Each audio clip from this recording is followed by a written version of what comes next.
आप सबको यीशु मसीह में सलाम। बहुत खूबसूरत शाम है जो प्रभु ने हम सबको दिखाई है और हम बैठकर सुन रहे थे तमाम उन गवाहियों को।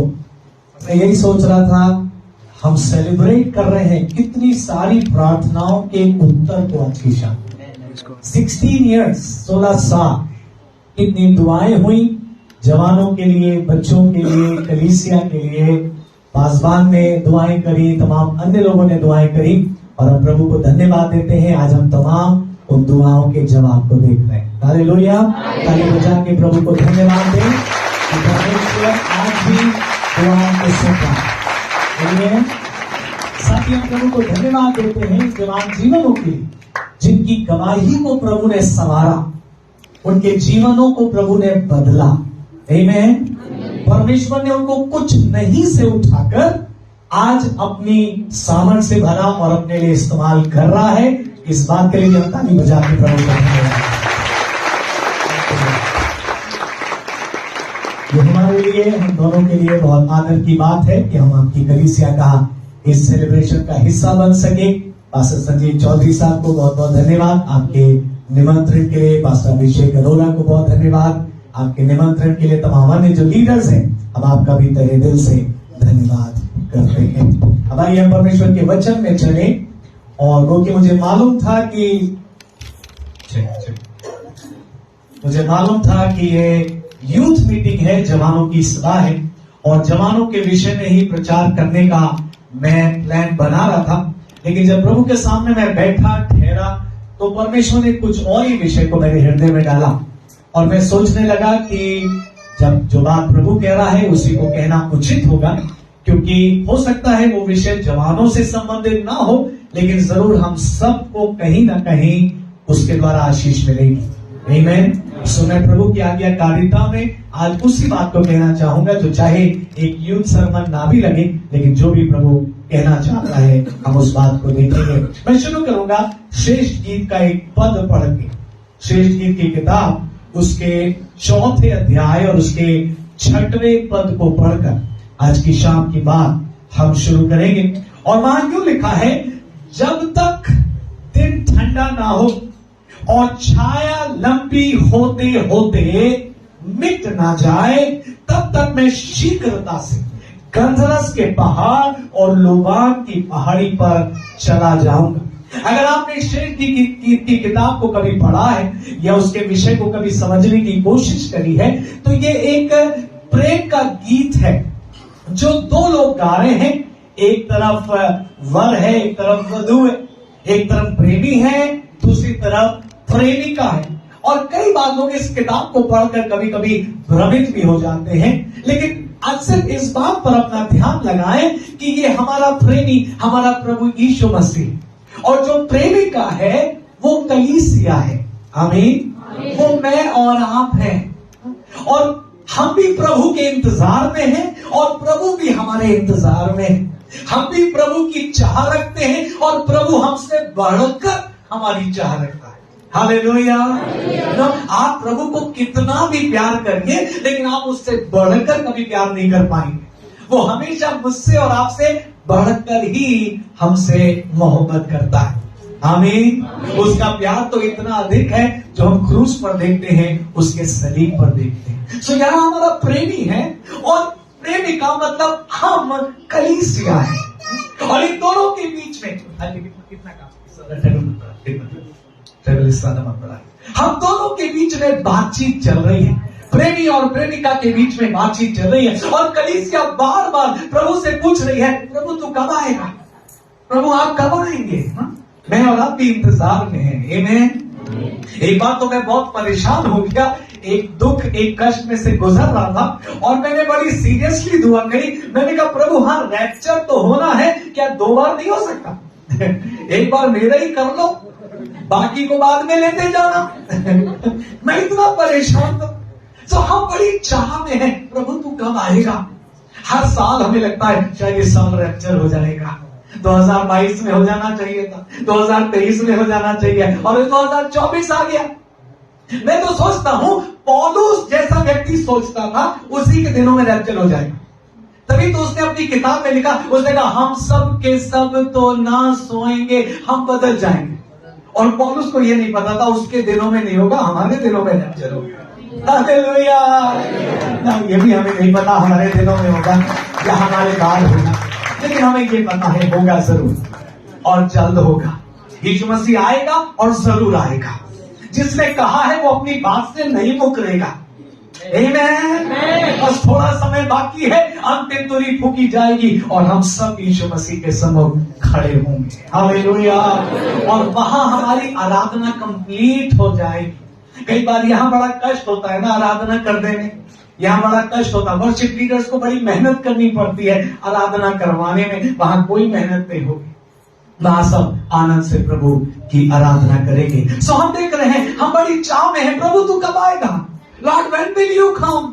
प्रभु आप कब आएंगे? और प्रभु आज की शाम मुझे और आपको जवाब देना है। मैं चाहता हूं आप फिर से इस पद को पढ़ें और इस प्रकार से पढ़ें। प्रभु मुझसे और आपसे बता रहा है वो हमारे पास कैसे आएगा और कब आएगा। लिखा है जब तक दिन ठंडा ना हो जाए और छाया लंबी होते होते मिट ना जाए, तब तक मैं शीघ्रता से गंधरस के पहाड़ और लोबान की पहाड़ी पर चला जाऊंगा। आज की शाम का जो विषय प्रभु ने मेरे हृदय में रखा है वो ये है, प्रभु जब शाम का समय होता है, जब सांझ का समय होता है, या अगर हम और स्पष्ट रूप से कहें जब कई बार हम दुख और मुसीबत में से गुजरते हैं, उस समय प्रभु हमारे सबसे करीब होता है।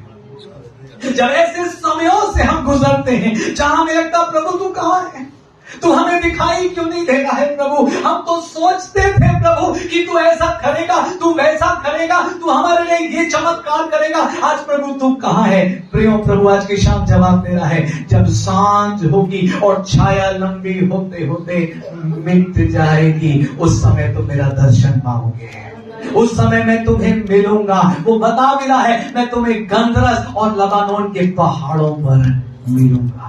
आज की जो तस्वीर मैं खींचना चाहता हूं, और अगर आप इसको ध्यान देंगे तभी वचन में आगे समझ में आएगा। तस्वीर ये है जब सांझ का समय होता है तब प्रभु ज्यादा करीब होता है। जब सांझ का समय होता है, और साफ रूप से कहूं, in the days of difficulties, जब कठिनाई से भरे दिन, और हमारे चारों ओर हो क्या रहा है? हमारे चारों ओर का माहौल क्या है? सिवाय कठिनाई के, सिवाय मुसीबत के, दुनियावी रूप से, राइट? दुनिया में जब हम निकलते हैं हमें से दुख, कठिनाई, कष्ट और मुसीबतें दिखाई दे रही। और प्रभु क्या कह रहा है? प्रभु कह रहा है जब ऐसा समय तुम देखो तो डर मत जाना, उस समय तुम मुझे पालोगे। हालेलुया। हालेलुया के प्रभु को धन्यवाद दीजिए। प्रभु हमसे दूर नहीं है बल्कि हमारे करीब है। सो सांझ का समय, सब लोग बोलिए सांझ का समय, बोलिए शाम का समय, बोलिए प्रभु करीब है, बोलिए प्रभु और करीब है, बोलिए प्रभु पहले से ज्यादा करीब है। हालेलुया। सांझ का समय, तभी तो बाइबल में आप पढ़ते हैं आदम की बारी में प्रभु कब मिलने आता था? दिन के ठंडे समय में प्रभु मिलने आता था। और मैं जब आपका ध्यान ले जाऊंगा तो बाइबल में आप कहेंगे ओ हाँ, यहां भी तो शाम थी, यहां भी तो शाम थी। कई जगह आप देखेंगे ना। इससे पहले मैं आगे जाऊं, एक चीज मैं क्लियर करना चाहता हूं। हम ये नहीं कह रहे हैं कि प्रभु दिन में नहीं मिलता, ऐसा नहीं है। आप जब चाहो आप उससे मिल सकते हो।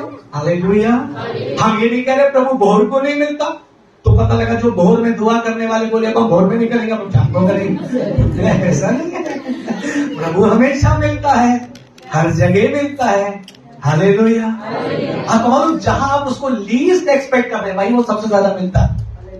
मैं एक दिन अपने चर्च में लोगों को सिखा रहा था और मैंने कहा आपको मालूम भी नहीं है, कई बार प्रभु एक साधारण व्यक्ति बनकर आता है और आपके बाजू में आके बैठ जाता है। और आप सोचते हैं आज ये कौन नया पर्सन हमारे चर्च में आया है ना, वो पता नहीं, हम इसको जानते नहीं है, हम इसको पहचानते नहीं है। May be that is Jesus. हो सकता है वो यीशु मसीह है और वो आया है और आपके साथ बैठ करके संगति कर रहा है, आपको अपनी उपस्थिति का एहसास दे रहा है। हालेलुया। सो कई बार जहां हमने सोचा भी नहीं ना, प्रभु वहां आपको मिल जाएगा। आप बस में ट्रैवल कर रहे हैं, जरूरत पड़ेगी प्रभु वहां आपको मिल जाएगा। आमीन। आप कोई काम कर रहे हैं, प्रभु वहां आपको मिल जाएगा। सो आज की शाम का संदेश क्या है? जब सांझ का समय है, खासतौर से दुनिया में एक शाम ढल रही है, दुनिया में एक अंधकार का समय आ रहा है, चारों ओर सिवाय बुराई और खराबी के और कुछ नजर नहीं आ रहा है। ऐसे समय में प्रभु तू कहां है? प्रभु कह रहा है जब शाम ढल रही है और छाया लंबी होते होते मिट रही है, ऐसे समय में तुम मुझे पालोगे। हालेलुया। ऐसे समय में प्रभु हमसे मिल जाएगा।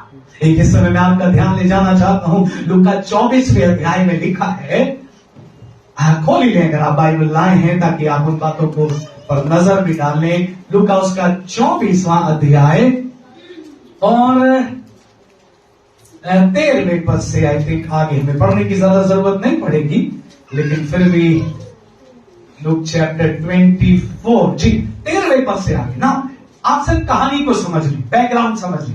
यीशु मसीह जी उठे हैं, लेकिन अभी चेलों को विश्वास नहीं हो पा रहा है।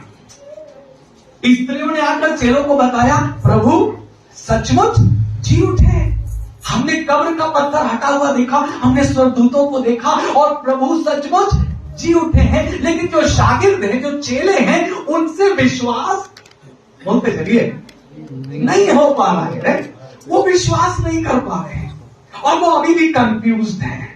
अरे उन्होंने हमारे प्रभु को मार दिया, अरे उन्होंने उसको कब्र में रख दिया, और अब ये एक अजीब सी कहानी चल गई है कि वो जी उठा है और उसकी कब्र में वो हमको नहीं मिला। और उसी उधेड़-बुन में दो चेले रास्ते में जा रहे हैं, इमाउस के रास्ते में, एक गांव की तरफ जा रहे हैं। अब आपसे तो ही समझ, दो चेले जा रहे हैं और जाते जाते अचानक से एक यात्री उनके साथ हो लिया, और ये यात्री कोई और नहीं था, स्वयं यीशु मसीह था। हालेलुया। इसलिए तो मैं कह रहा हूं, कभी कभी चर्च में या कहीं कोई नया व्यक्ति आ सकता है और हो सकता है मैं और आप ना पहचान। आप कहेंगे अरे मैं तो पहचान लूंगा जीसस को, मैं बिल्कुल पहचान लूंगा। नहीं, आप नहीं पहचान पाओगे। जब उसके चेले नहीं पहचान पाए, जो 3.5 साल उसके साथ रहे थे, मेरे और आपके लिए भी आसान नहीं होगा। यीशु मसीह उनके साथ हो लिया और ये 3 लोग आपस में बातें करते जा रहे हैं। क्या करते जा रहे हैं? जोर से बोलिए, क्या करते जा रहे हैं? और बातचीत क्या चल रही है? ओ उन्होंने हमारे प्रभु को मार दिया, ओ उन्होंने हमारे प्रभु को क्रूस पर चढ़ा दिया, उन्होंने हमारे प्रभु के साथ अच्छा नहीं किया, वो तो बहुत अच्छा था। और यीशु मसीह भी ऐसे बात कर रहा है जैसे बड़ा इंटरेस्टेड है। अरे तुम क्या बात कर रहे हो, तुम किसकी बात कर रहे हो? और देखिए अजब करने की बात, ये दोनों यीशु मसीह से कह रहे हैं, क्या तू अकेला परदेसी है जिसको मालूम नहीं कि इन दिनों में यरूशलेम में क्या हुआ है? और यीशु मसीह भी देखिए कह रहे क्या हुआ है बताओ, और वो यीशु मसीह की ही स्टोरी सुना रहे ना। थोड़ा रुक जाइए, हम भी बिल्कुल ऐसे ही हैं। कई बार हम ऐसे दुआ करते हैं जैसे खुदा को कुछ मालूम ही नहीं है ना। हम कहते ओ प्रभु अब बहुत ठंडा है, प्रभु को मालूम है। ओ प्रभु मैं बड़ी लंबी यात्रा करके आई हूं, हाँ प्रभु को मालूम है। प्रभु को आपका घर भी मालूम है, आप कौन सी टेम्पो टैक्सी बस से आए उसको वो भी मालूम। ये सब बताने की जरूरत नहीं है। और ये यीशु मसीह से बातें कर रहे हैं और यीशु मसीह भी इनसे ऐसे बातें कर रहा है जैसे उसको मालूम नहीं क्या बातचीत हो रही है। और फिर लिखा है, अब मैं चाहता हूं एक हिस्सा आप मेरे साथ पढ़िए, इसके 28वें पद में आइए। लूका 24:28 लिखा है, इतने में वे उस गांव के पास पहुंचे जहां वे जा रहे थे, और उसके ढंग से ऐसा जान पड़ा कि वह आगे बढ़ना चाहता है, परंतु उन्होंने ये कहकर उसे रोका, हमारे साथ रहे क्योंकि संध्या हो चली है और दिन अब बहुत ढल गया है। आज हमारा संदेश क्या है? सांझ के समय में प्रभु हमको मिल जाता है। सांझ के समय में प्रभु पहले से अधिक अपने आप को हम पर जाहिर करता है। चलते चलते शाम हो गई और लिखा है प्रभु के ढंग से लगा कि वो आगे जा, वो क्या कर रहा है? आगे जा रहा है। और ये 2 लोग पीछे रुक गए और फिर इन्होंने आवाज दी, इन्होंने कहा अरे यात्री आप रुक जाओ ना, और हमारे साथ चलो सराय में, आज हमारे साथ रात बिता लो क्योंकि अब शाम हो गई है, दिन ढला जाता है, आगे तुम कहां यात्रा करोगे? और यीशु मसीह ने कहा ओके, अगर तुम मुझे वेलकम कर रहे हो, मैं आने के लिए तैयार हूं। और यीशु मसीह उनके साथ सराय में चला गया। और आपको मालूम है, जब यीशु मसीह उनके साथ सराय में गया, रात हो गई, भोजन का समय आया और ये 3 लोग भोजन करने बैठे। और यीशु मसीह जैसे हमेशा करता था, वैसे ही उसने रोटी अपने हाथ में ली और धन्यवाद देकर उस रोटी को तोड़ा और उनको दिया। और जैसे यीशु मसीह ने वो किया, सडनली इन्होंने रियलाइज किया, ये प्रभु है, ये तो हमारा प्रभु है, दिस इज जीसस। और लिखा है उसी क्षण यीशु उनकी आंखों से छिप गया। सो हम क्या देख रहे हैं? शाम का समय था, ये पहचान नहीं रहे थे, लेकिन यीशु मसीह ने कुछ ऐसा किया कि ये यीशु मसीह को पहचान सके। यीशु ने अपने आप को उन पर जाहिर कर दिया। हालेलुया। प्रियो, आज के समय में अगर कभी भी आपको ऐसा महसूस हो रहा है जैसे ये चेले बहुत दुखी थे, ये बहुत निराश थे, और उन्होंने हमारे प्रभु को पकड़ के मार दिया है, उसको कब्र में रख दिया है, और ना मालूम अब उसको कब्र से भी कहां ले गए हैं, हम क्या करेंगे बिना प्रभु के? ऐसे समय में प्रभु ने आकर अपने आप को उन पर जाहिर किया और बहुत खूबसूरती से जाहिर किया। समय नहीं है कि हम पूरी डिटेल को पढ़ें। अगर हम यूं देख पाए उस तस्वीर को, प्रभु ने जैसे अंतिम फसाह में उनको रोटी दी थी, अंतिम फसाह में जैसे उनको भोजन परोसा था, यीशु मसीह ने एक बार फिर से उनके लिए वही किया और सडनली उनकी आंखें खुल गई। आप उनकी बातचीत पढ़ो, बड़ी इंटरेस्टिंग।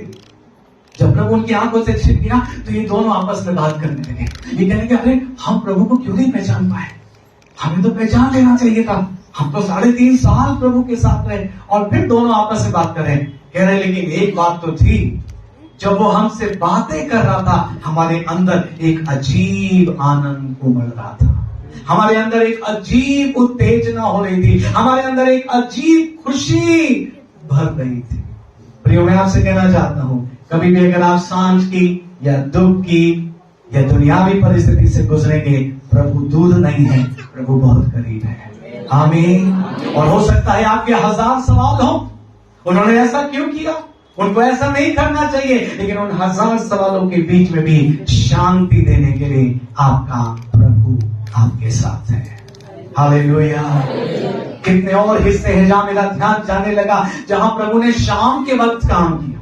एक बार जब यीशु मसीह ने 5 रोटी 2 मछली से 5000 लोगों को खिलाया, उसके बाद लिखा है यीशु ने उनसे जल्दी करी और बोला, तुम नाव में बैठो और तुम आगे जाओ। उन्होंने कहा, प्रभु आप भी साथ चलिए। प्रभु ने नहीं, मैं अभी नहीं आऊंगा, तुम नाव में बैठकर आगे जाओ, मैं थोड़ी देर में आऊंगा। और लिखा प्रभु पहाड़ पर चला गया प्रार्थना करने, और प्रार्थना कर रहा है और इधर सांझ हो गई। बाइबल में साफ लिखा है शाम हो गई और वो नाव खेते खेते थक गए, क्योंकि उल्टी हवा बह रही। वो है ना, मछुआरे थे, उनको नाव चलाना आता था, वो नाव चलाने में एक्सपर्ट थे, लेकिन उस शाम प्रभु ने कुछ ऐसा किया, उनको बहुत कठिनाई हो रही, वो नाव आगे बढ़ नहीं रही है। ये कैसी हवा है, हम आगे बढ़ क्यों नहीं पा रहे, अभी तक तो हमको पार लग जाना चाहिए, हम आगे जा क्यों नहीं पा रहे। वो उस कठिनाई में जूझ रहे और जूझते जूझते बाइबल कहती है रात हो गई। उनको शाम को पहुंच जाना चाहिए, लेकिन शाम से रात हो गई। और लिखा है रात के 4थे पहर यीशु मसीह पानी पर चलते हुए आया। आपको मालूम है वो स्टोरी। और जब यीशु मसीह पानी पर चलते हुए आ रहा है, चेले देखकर डर गए, ये क्या सोचने लगे, कोई आत्मा है, कोई भूत है, चिल्ला उठे। और यीशु मसीह ने क्या जवाब दिया? यीशु ने कहा, डरो मत, मैं हूं, it is I, fear not, डरो मत, ये मैं हूं। और फिर आपको स्टोरी मालूम है, पतरस बड़ी हिम्मत करके कहता है, प्रभु अगर ये आप हैं तो क्या मैं आपके साथ पानी पर चल सकता हूं? क्या आप मुझे आज्ञा देंगे, मैं भी पानी पर चलना चाहता हूं। प्रभु ने कहा आ जाओ। और हमें मालूम है पूरी स्टोरी है, हम पतरस की स्टोरी में नहीं जा रहे हैं, लेकिन हम फिर से क्या देख रहे हैं, एक सांझ का समय, एक कठिनाई का समय, एक ऐसा समय जब वो थक रहे हैं, उनको समझ में नहीं आ रहा आगे बढ़ क्यों नहीं पा रहे, उनको समझ में नहीं आ रहा, सारी ताकत लगा रहे हैं, सारी मेहनत लगा रहे हैं, लेकिन आगे हम क्यों नहीं बढ़ पा रहे हैं, हमको बरकत क्यों नहीं मिल पा रहा है, हमारे जीवन में आश्चर्य क्यों नहीं हो पा रहा है, हमारे बच्चे के जीवन में तरक्की क्यों नहीं आ पा रही। 1000 सवाल है, लेकिन उन सारे सवालों के बीच में उस सांझ के समय और उस रात के बाद यीशु मसीह पानी पर चलकर आएगा। हालेलुया। मैं आपसे कहना चाहता हूं, बाइबल में जो कुछ भी लिखा है वो इतना सच है कि वो सब आपके भी जीवन में पूरा हो जाएगा। ये सिर्फ इतिहास नहीं है, ऐसा नहीं है कि जो लिखा उनके लिए हो गया, ओ हमारे लिए तो कुछ नहीं होता, ऐसा कुछ नहीं है। अगर हम विश्वास करेंगे, हम धीरज रखेंगे, प्रभु के सामने दीन हो जाएंगे, वो सारे मिरेकल्स हमारे जीवनों में भी पूरे हो जाएंगे। हालेलुया। और बाइबल में लिखा है, जैसे ही ये पूरी घटना हो गई, यीशु मसीह पतरस को लेकर वापस नाव पर आए, एक और चमत्कार हुआ। जैसे ही यीशु नाव में आया, लिखा है नाव किनारे पहुंच गई। पूरी शाम बल्कि रात हो गई, नाव को खेते खेते, और नाव आगे बढ़ नहीं रही है। लेकिन जैसे ही यीशु ने उस नाव में पांव रखा, बाइबल में लिखा है वो नाव जहां वो जा रहे थे, एक क्षण में वहां पहुंच गई। हालेलुया। प्रियो, आपके लिए प्रभु यही बरकत लेकर आया है। आज की शाम अगर उसने मुझे ये संदेश कहने को दिया है, तो मुझे भरोसा है प्रभु ऐसा काम आज की शाम हमारे बीच में करेगा भी। बहुत से लोगों के जीवन में आप बहुत समय से संघर्ष में, बहुत समय से आप कठिनाई से आगे बढ़ने की कोशिश कर रहे हैं, और आपको लगता है कुछ हो नहीं पा रहा है, कोई बदलाव हो नहीं पा रहा है, कोई मिरेकल हो नहीं पा रहा है, कोई आशीष मिल नहीं पा रही है, मैं आगे बढ़ क्यों नहीं पा रहा हूं।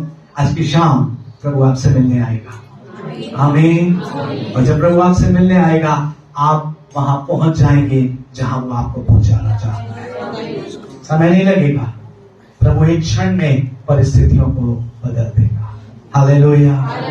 एक और जगह मेरा ध्यान गया, अब्राहम इतना बड़ा प्रभु का संत, इतना बड़ा प्रभु का दास, विश्वासियों का पिता कहलाए, ऐसा आदर खुदा ने उसको दिया। अब्राहम उत्पत्ति 15वें अध्याय में अगर आप पढ़ेंगे, लिखा है एक शाम बहुत उदास बैठा है, बहुत निराश है।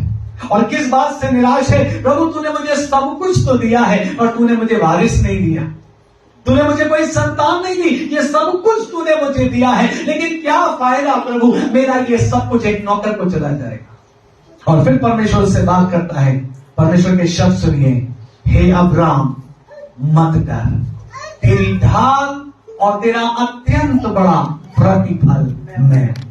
और अब्राहम प्रभु से बात नहीं कर रहा है, और फिर प्रभु से कहता है एक काम कर, तू बाहर आ, तू अपने तंबू से बाहर आ और आसमान देख। और क्या गिनने को कहा था खुदा ने अब्राहम से? जी, आपको मालूम है तारे गिनने को कहा। इसका मतलब रात का वक्त होगा, दिन में तारे नहीं दिखाता प्रभु, प्रभु रात के ही तारे दिखाता।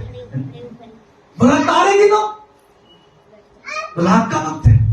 अब्राहम निराश है, अब्राहम दुखी है, अब्राहम परेशान है, और क्या आता है। और फिर एक आवाज आती है, हे अब्राहम इसी प्रकार से मैं तेरे वंश को कर दूंगा। जहां कुछ भी नहीं है ना, वहां से सब कुछ पैदा करने वाला हमारा यीशु मसीह है। हालेलुया। असंभव सिचुएशन में मार्ग बनाने वाला हमारा खुदा है। हालेलुया। उसका धन्यवाद करते हैं, उसकी महिमा करते हैं। और अब्राहम प्रभु से बात नहीं कर रहा है, परमेश्वर उसको वायदा दे रहा है। परमेश्वर कह रहा है अब्राहम मैं ऐसे ही करूंगा, मैं तेरी परिस्थिति को बदलने जा रहा हूं अब्राहम, मैं तेरे लिए बड़े से बड़े चमत्कार करने जा रहा हूं। बातचीत और आगे बढ़ती है, और आगे लिखा है रात का घोर अंधकार आ गया, और उस अंधकार में अब्राहम बहुत डर गया। बाइबल में साफ लिखा है अब्राहम भयभीत हो गया, और महा अंधकार ने और भय ने उसको छा लिया। और ऐसी सिचुएशन में लिखा है परमेश्वर ने अब्राहम को एक बार फिर से आवाज दी, बलिदान चढ़ाने को बोला। और बलिदान चढ़ाने के बाद वहां लिखा है अंगीठी में से एक आग की मशाल ऐसे ऊपर निकल गई। हिंदी बाइबल में आया शायद आग का पलीता, लेकिन एक्चुअली वो एक बड़ी सी आग है जो वहां पे बलिदान की आग जल रही थी, उसमें से एक आग निकलकर ऊपर स्वर्ग की तरफ चली गई। और ये कोई और नहीं बल्कि हमारा परमेश्वर है। आप कहेंगे परमेश्वर है? हाँ, बाइबल में लिखा है परमेश्वर भस्म करने वाली आग है। जब पेंटिकोस्ट के दिन पवित्र आत्मा आया, लोगों को क्या दिखाई दिया? आग दिखाई दी। राइट, दैट वाज गॉड, वो परमेश्वर था। जब शद्रक मेशक अबेदनगो आग के भट्टे में थे, उस आग में कौन दिखाई दिया? परमेश्वर दिखाई दिया। परमेश्वर के पुत्र के समान एक व्यक्ति दिखाई दिया। सो वो परमेश्वर था जो अब्राहम के साथ लगातार संगति कर रहा था, बातचीत कर रहा था, उस कठिन दुख के बीच में भी परमेश्वर उसके करीब था। मैं आपसे कहना चाहता हूं और आपसे पूछना चाहता हूं, क्या आपको ऐसा लगता है कई बार कि आपके जीवन में भोर नहीं है, कोई नई सुबह नहीं है, सब चीजें मानो ढलती और ढलती जा रही हैं? कई बार निराशा आ जाती है, कई बार दुख आ जाता है, कई बार सांझ की परिस्थिति आ जाती है। आज की शाम का वचन क्या है? जब दिन ढलने लगेगा और छाया ढलते ढलते मिट जाएगी, हमारा प्रभु ऐसे समय में हमसे मिलने आएगा। हालेलुया। हमारा परमेश्वर ऐसे समय में हमारे बहुत करीब आएगा। अगर मैं पिछला साल याद करता हूं 2023, मुझे एक ही चीज याद आती है, हमने परमेश्वर के ऐसे चमत्कारों को और ऐसे कामों को देखा है जो उससे पहले के वर्षों में हमने नहीं देखा। और मैं विश्वास कर रहा हूं प्रभु का काम हमेशा बढ़ता है, घटता नहीं है। आमीन। परमेश्वर की हुजूरी हमेशा बढ़ती है, परमेश्वर का काम हमेशा बढ़ता है। जो 2023 में आपने देखा, जो बरकतें 2023 में आपने पाई, 2024 में बरकतें उससे ज्यादा बढ़ने जा रही है। हालेलुया। बढ़ते जा रही। मैं बड़े विश्वास से कह रहा हूं, मुझे मालूम है खुदा आपके जीवन में, आपकी कलीसिया में बरकतों को बढ़ाने जा रहा है, अभिषेक को बढ़ाने जा रहा है। हालेलुया। जिस प्रभु के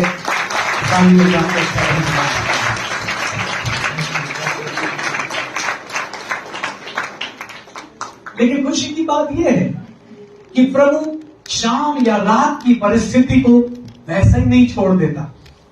प्रभु जब उस परिस्थिति में आ जाता है तो वो परिस्थिति बदल जाती है। आमीन। और वो जो सांझ की परिस्थिति है, वो जो दुख या शोक की परिस्थिति है, वो बदल जाती है और एक नई सुबह परमेश्वर उदय कर देता है। इसके लिए भी बहुत सारे एग्जाम्पल हैं, लेकिन मैं सब में तो नहीं जाऊंगा।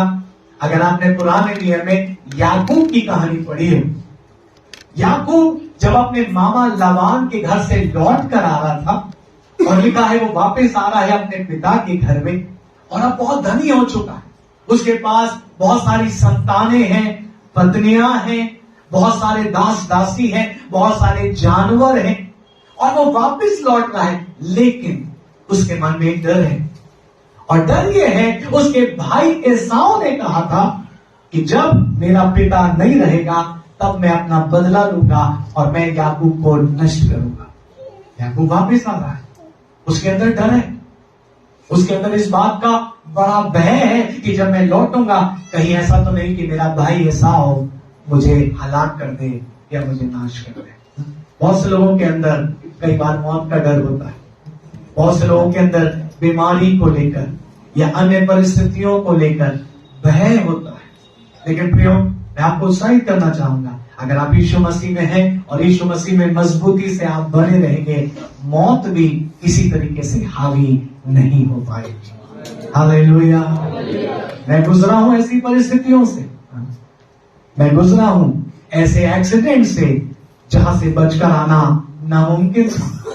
ऐसी परिस्थितियों से भी गुजरा हूं जहां शायद लग रहा था नहीं बच पाऊंगा, नहीं निकल पाऊंगा, लेकिन यीशु मसीह बचाने वाला और नई सुबह देने वाला प्रभु है। हालेलुया। समय नहीं कि मैं अपनी स्टोरीज आपको बताऊं, लेकिन आपके पास भी अपनी स्टोरीज है, आपके पास भी अपनी गवाहियां हैं, कैसे प्रभु ने कई बार आपको दुख में से उबारा होगा। याकूब आ रहा है, याकूब के मन में डर है, मेरा भाई मुझे हलाक कर देगा, मेरा भाई मुझे नष्ट कर देगा। और लिखा है उस डर के कारण याकूब ने अपने सब संतानों को, 2 पत्नियां थी उनको और तमाम दास दासियों को 2 दल बनाकर आगे भेज दिया और याकूब अकेला रह गया। और रात का समय, फिर से तस्वीर वही है, रात का वक्त। और लिखा उस रात के वक्त में परमेश्वर खुद याकूब से मिलने आया। आपने पढ़ा है या सुना है, एक स्वर्गदूत आया जो रात याकूब के साथ मलयुद्ध कर रहा था। पूरी रात मलयुद्ध चलता रहा, पूरी रात एक संघर्ष होता रहा, पूरी रात याकूब उस स्वर्गदूत से लड़ता रहा और मलयुद्ध करता रहा। और लिखा है जब भोर होने को थी तब उस स्वर्गदूत ने याकूब से कहा, मुझे जाने दे, और उसने कहा मैं नहीं जाने दूंगा जब तक तू मुझे आशीष न दे। ये प्रार्थना के जीवन को दर्शाता है। कई बार हमें लगता है ये कैसा बलियुद्ध था, वो याकूब क्या हाथ पांव से उसके ऊपर हावी था, या याकूब स्वर्गदूत से ज्यादा पावरफुल है? नहीं, इसी बाइबल में लिखा है वो बलियुद्ध आंसुओं का था। बाइबल में लिखा है याकूब रोया और आंसू बहाकर गिड़गिड़ाकर वो विनती कर रहा था, तो मुझे आशीष दे वरना मैं तुझे जाने नहीं दूंगा। उसकी प्रार्थना की वजह से, उसके आंसू की वजह से वो स्वर्गदूत उसे छोड़कर जा नहीं पा रहा, वो स्वर्गदूत जा नहीं पा रहा। और फिर फाइनली वो स्वर्गदूत उसे कहता है मुझे जाने दे, बोल मैं तेरे लिए क्या करूं। और उसने कहा मैं जाने दूंगा, पहले तू मुझे आशीष दे, मुझे बरकत दे। और लिखा स्वर्गदूत ने उसको बरकत दी। और फिर बाइबल एक और बात कहती है, लिखा है और जैसे ही स्वर्गदूत गया, लिखा सुबह हो गई, भोर हो गई। और तब याकूब ने देखा सुबह हो गई, परमेश्वर ने मेरी परिस्थिति को बदल दिया। याकूब ने उस जगह का नाम पेनीएल रखा। पेनीएल का मतलब मैं परमेश्वर को साक्षात देखने वाला। बार बार देखिए तस्वीर वही आ रही है। सांझ का समय हो, रात का समय हो, दुख का समय हो, डर का समय हो, प्रभु अपने लोगों से मिलने आता है। हालेलुया। और जब प्रभु मिलने आता है वो हमेशा बरकतों को लेकर आता है, खाली हाथ नहीं आता।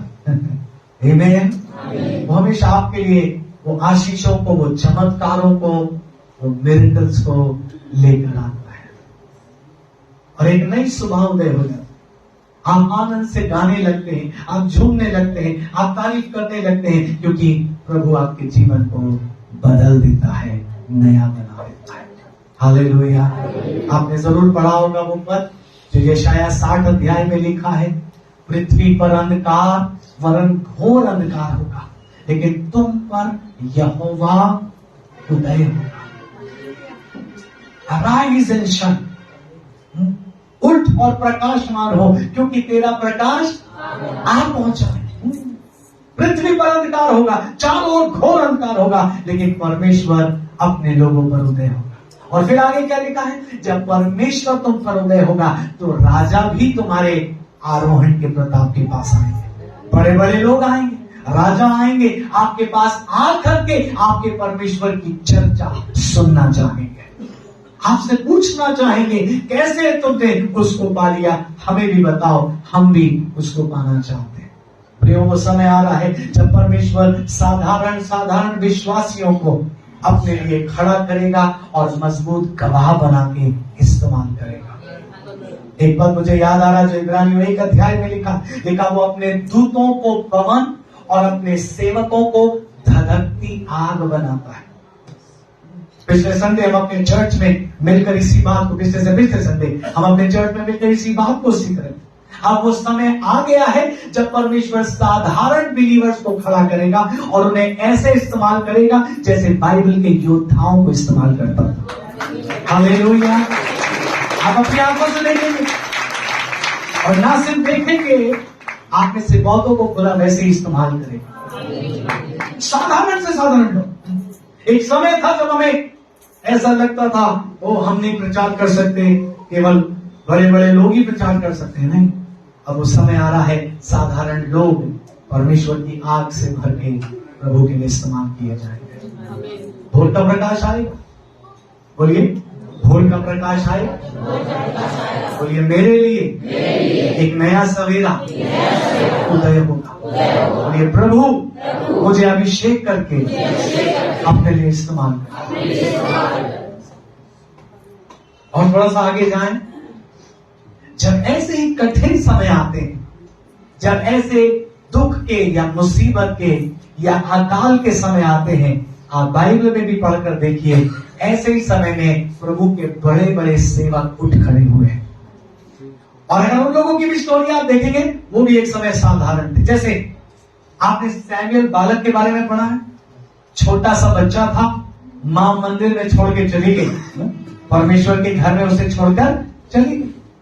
और उस समय की परिस्थिति क्या है, लिखा है दर्शन दुर्लभ था और परमेश्वर का वचन कम मिलता था। दर्शन दुर्लभ है और परमेश्वर का वचन लोगों को मिलता नहीं था। बहुत खराब स्थिति थी, आत्मिक रूप से, सामाजिक रूप से इजराइल देश में बहुत खराब परिस्थिति थी। उस विपरीत परिस्थिति में परमेश्वर ने उस छोटे सैमुएल बालक को चुन लिया। वो रात को सोया हुआ था और परमेश्वर ने उससे बात करना शुरू किया। आपको मालूम है, वो दौड़कर एली के पास गया, बोला आपने मुझे बुलाया। एली ने कहा वापस जा सो जा, तूने कोई सपना देखा। दोबारा फिर खुदा की आवाज आई, सैमुएल सैमुएल। फिर दौड़ कर गया, एली आपने मुझे बुलाया, जा वापस सो जा। तीसरी बार के बाद एली समझ गया, बोला अब की अगर तुझे आवाज आए तो बोलना हे यहोवा बोल, तेरा दास सुन। मैं क्या दिखाने की कोशिश कर रहा हूं आपको, जब ऐसे कठिन समय आते, जब कुछ सूझ नहीं रहा है, मार्ग दिख नहीं रहा है, दर्शन मिल नहीं रहा है, ऐसे समय में प्रभु छोटे बालकों को भी चुनकर अपने लिए खड़ा करता है। कोई अचंभा नहीं होगा, इस कलीसिया में छोटे छोटे बच्चे जो आज संडे स्कूल में हैं, ये प्रभु के लिए बड़े वीर बने, योद्धा बने और प्रभु के लिए कोई अचंभा नहीं। यीशु मसीह का वो कथन हम भूल नहीं सकते। उसने कहा तुम वो करोगे जो मैंने किया, वरन उससे भी बड़े रियली। हम कई बार सोचते हैं प्रभु हम आपके आधे ही काम कर ले वही बहुत है, आपसे बड़े बड़े काम करना तो इम्पॉसिबल, हम आपके आधे ही काम कर। और प्रभु ने काम कितने किए, कोई गिनती है क्या? किसी ने कोई गिनती दी है प्रभु ने इतनी चंगाई करी? नहीं। लिखा है उसने ऐसे काम किए और इतने चमत्कार किए कि अगर वो पुस्तकों में लिखे जाते तो वो पुस्तकें संसार में ना समाते। इतने मिरेकल्स, इतने सामर्थ्य के काम यीशु मसीह के हाथों से परमेश्वर ने करवाए। तो आज की शाम में चाहता हूं आप सोचिए, और उसी यीशु ने एक बात कही, उसने कहा जो काम मैंने किए तुम वो करोगे, वरन उससे भी बड़े बड़े काम करोगे। मैं चाहता हूं ये जो जवानों की मंडली है जिसे ऑलरेडी खुदा इस्तेमाल कर रहा, आप अपने आप को जोड़िए इन प्रोफेसीज से। ये आपका हक है, ये आपका पोर्शन है। आमीन। छोटे बच्चे जो समझ सकते हैं, लेकिन बड़े लोग भी, ये आपका हिस्सा है। आप इसको अपने हाथ से जाने मत दो। जैसे याकूब ने मलयुद्ध किया था ना, पकड़ दो इन प्रोफेसीज को, पकड़ो। कभी कभी मैं बाइबल खोलता हूं और कुछ विशेष हिस्सों पर हाथ रखकर दुआ करता हूं। मैंने कहा प्रभु आपने हमें लिख के दिया, आपने सिर्फ कहा नहीं है, आपने हमें, आपको पता लिख के देना बहुत बड़ी चीज है। आप जाइए किसी सरकारी दफ्तर और बाबू आपका काम करने को मना करे और आप उससे कहिए बस लिख के दे दो या बाबू आपसे कहे मैं कर दूंगा, आप उससे कहिए अच्छा लिख के दे दो। कभी नहीं लिख के देते। और यहां खुदा के बेटे ने सिर्फ कहा नहीं है, उसने लिख के दिया है। विश्वास करने वालों के लिए ये वचन पूरा होता है। हालेलुया। मैं फिर से कह रहा हूं, विश्वास करने वालों के लिए ये वचन पूरा होता है। जो विश्वास करते हैं उनके लिए एक इतिहास नहीं है, ये आज भी वर्तमान है। हालेलुया। और ईश्वर ने क्या लिख के दिया, जो काम मैंने किए तुम वो करोगे, वरन उससे भी। हम संदेश के मुख्य हिस्से में हैं, जो खासतौर से मैं जवानों से कहना चाहता हूं। आप चारों ओर की परिस्थिति क्या देख रहे हैं? अंधकार की है, राइट? सामाजिक रूप से देख लीजिए, आप पॉलिटिकली देख लीजिए, आप जिस भी तरह से देखना चाहें, इकोनॉमिकली देख लीजिए, अर्थव्यवस्था देख लीजिए, पैसे को देख लीजिए, महंगाई को देख लीजिए, लोगों की जरूरतों को आप कुछ भी देखो, हर जगह आपको लोग निराश देखेंगे, लोग हताश देखेंगे। बहुत सारी अंधकार की परिस्थिति है, बहुत सारे लोग डरे हुए हैं, बहुत सारे लोगों के पास कोई भी क्लैरिटी नहीं है। लेकिन ऐसे ही समय में खुदा अपने लोगों को तैयार करता है और उन्हें खड़ा करता है और उनके द्वारा अपने ऐसे कामों को प्रकट करता है कि पूरा पूरा देश पुकार उठता है, यहोवा ही परमेश्वर है। हालेलुया। मैं चाहता हूं आप विश्वास करें, क्योंकि विश्वास करेंगे तो ये बातें आज ही रात आपके जीवन में शुरू हो जाएंगी। मैं समझा नहीं पाऊंगा आपको, लेकिन बीते वर्षों में हमने खुदा के काम को बढ़ते हुए देखा है। और खासतौर से अभी जो साल हम छोड़ कर आए हैं, माय गुडनेस, उस वर्ष की गवाहियां हम भूल नहीं पा रहे, उस वर्ष के मिरेकल्स हम गिन नहीं पा रहे, उस वर्ष में परमेश्वर की महिमा को जो हमने देखा उसे हम भूल नहीं पा रहे। और जब हम 2024 में आ गए, मेरा आनंद और बढ़ गया है। मुझे मालूम है खुदा अपने काम को बढ़ाएगा। अंत के दिन है, समय थोड़ा है, परमेश्वर अपने काम को बढ़ाने जा रहा है। और मैं फिर से कह रहा हूं, जब अंधकार का समय है, अंधकार की परिस्थिति है, अंधकार का राज्य दुनिया में है, ऐसे समय में प्रभु कुछ साधारण लोगों पर अपनी दृष्टि लगा रहा है। कुछ साधारण लोग जो बिल्कुल अननोन है, कोई उन्हें जानता नहीं है, उनका कोई नाम नहीं है, उनके पास कोई बड़ी डिग्री नहीं है, लेकिन उनको एक बात आती है, यीशु मसीह के सामने ठहरना उन्हें आता है। यीशु मसीह के सामने ठहरना उन्हें आता है। हालेलुया। कंप्यूटर चलाना उन्हें नहीं आता, मोबाइल फोन पे सोशल मीडिया उन्हें नहीं आता, उन्हें बनता ही नहीं वो सब चीजें, लेकिन उन्हें एक चीज आती है, दुआ में बिठा दो तो 2-2 घंटा बैठकर आंसू बहाना आता है। प्रभु ऐसे लोगों को ढूंढ रहा है। मैं फिर से वही बात कह रहा हूं, they are very simple looking people, बहुत साधारण है, उनका नाम कोई जानता नहीं और उन्हें परवाह भी नहीं है उनका नाम कोई जाने या ना जाने। कभी आप बाइबल में स्टडी करके देखना, ऐसे लोगों को पढ़ो जिन्होंने बड़े बड़े काम किए, लेकिन उनका नाम ही किसी को नहीं पता। नोबडी नोस कौन थे। जैसे एग्जाम्पल, गिदौन के बारे में आपने पढ़ा, गिदौन के साथ 300 लोग लड़ने गए, वो 300 का नाम मालूम है आपको? नहीं, नोबडी नोस। ऐसे कितने लोग हुए जिन्होंने बड़े बड़े चमत्कार प्रभु के लिए किए, खुदा ने उनको यूज किया, उनका नाम किसी को नहीं पता। सुनिए, प्रभु आज भी खोज रहे हैं, बड़े नामों की नहीं, बड़ी डिग्रीज की नहीं, दुआ करने वाले लोगों की है।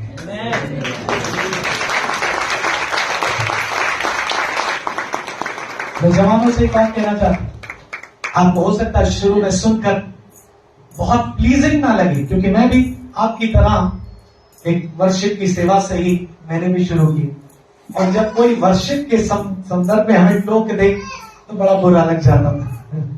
मैं टोक नहीं हूं, मैं एक बात बता रहा हूं, जब मैंने पहली बार सुनी तो मुझे भी चुभी ये बात, आपको भी चुभे तो कोई प्रॉब्लम नहीं।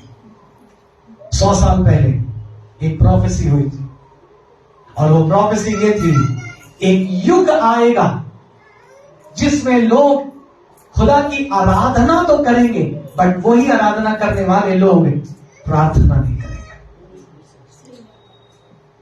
उनको कह दो, वो खड़े होकर 2 घंटा गाएंगे, लेकिन उनसे पूछो घर में रोज 20 मिनट दुआ करते हो क्या?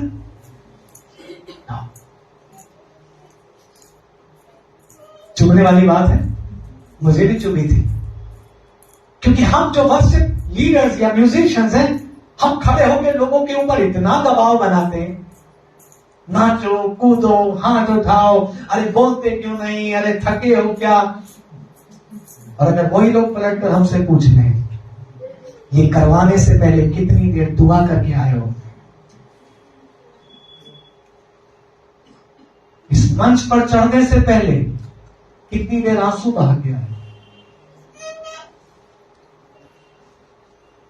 कभी उपवास रखते हो?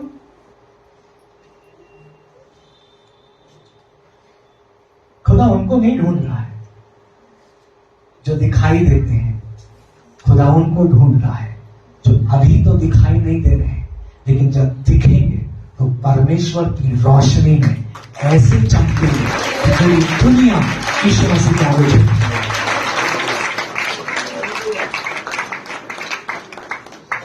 आज मैं चाहता हूं जवान बच्चे, खासतौर से 2008 से जो है, खुदा ने आपके हाथ में सेवा सौंपी है, खुदा ने आपके हाथों में जिम्मेदारियां दी हैं। मैं दोष लगाने के लिए नहीं कह रहा हूं, चुनौती देने के लिए कह रहा हूं।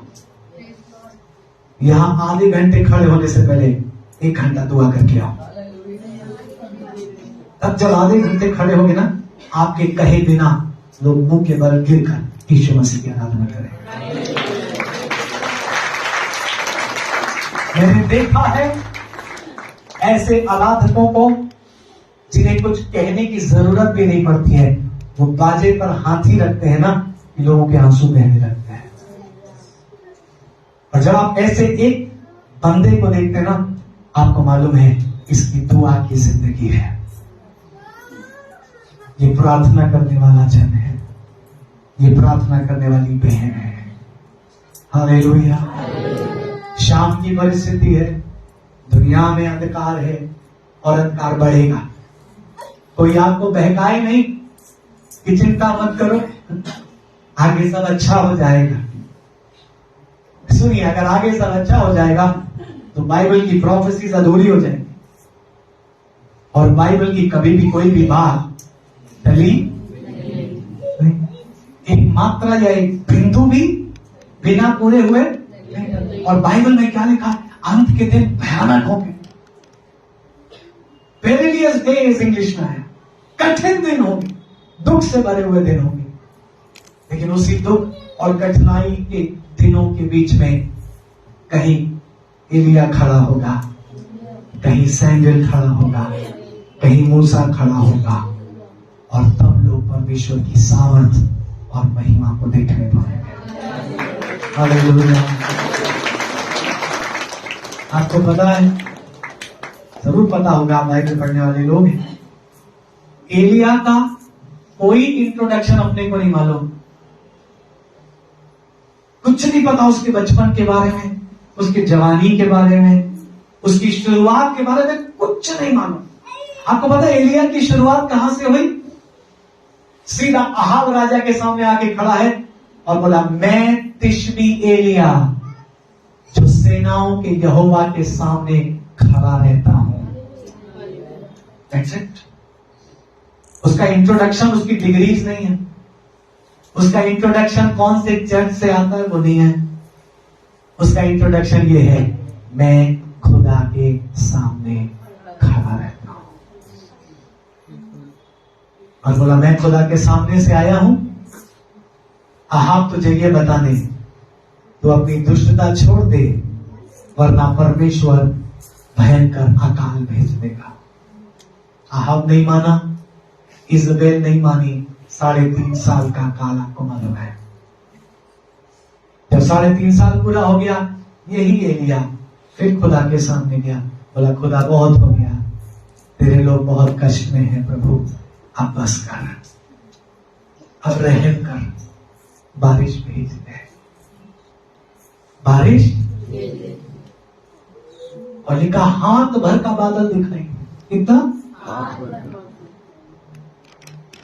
और जाकर राजा को बोल दिया, बोला, राजा रथ जुतवा और चला जा, बड़ी बारिश आ रही। मेरी बात ध्यान से सुनिएगा। आज ऐसे लोगों की जरूरत है जो परमेश्वर की हुजूरी में जाना और ठहरना जानते हैं। सांझ का समय है, प्रभु मिल सकता है। आप संदेश को पकड़ लेना। मैं मन से बोल ले रहा हूं, मत कीजिए। मन से बोलता तो यूथ पर बोलता, खुदा ने बोला इसलिए ये बात आप तक पहुंचा रहा हूं। सांझ की परिस्थिति है, प्रभु आसानी से मिल सकता है। ढूंढने वालों को मिल जाएगा, विश्वास करने वालों के लिए हो जाएगा। जो अभी सेवा में है भी नहीं, उनकी सेवा खुदा चमका देगा।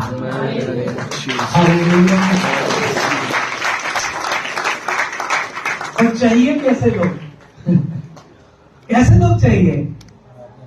आराधना और प्रार्थना करने वाले।